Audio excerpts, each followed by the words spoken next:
Hello everyone, this question appears in class 6 NCERT chapter of playing with numbers. This is 11th question of its exercise 3.5. So the question says that 18 is divisible by both 2 and 3. It is also divisible by 2 and 3, 6.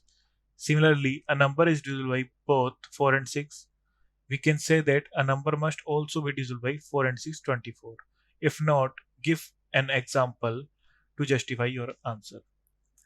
So, yes, it's not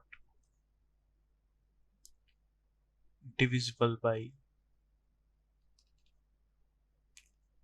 24. So example filling in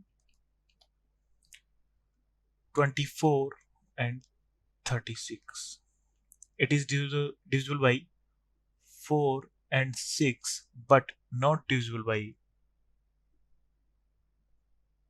sorry हम यहाँ ले लेंगे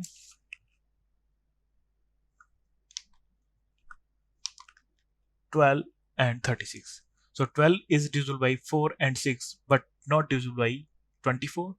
Same, 36 is divisible by 4 and 6 but not divisible by 24. Thank you.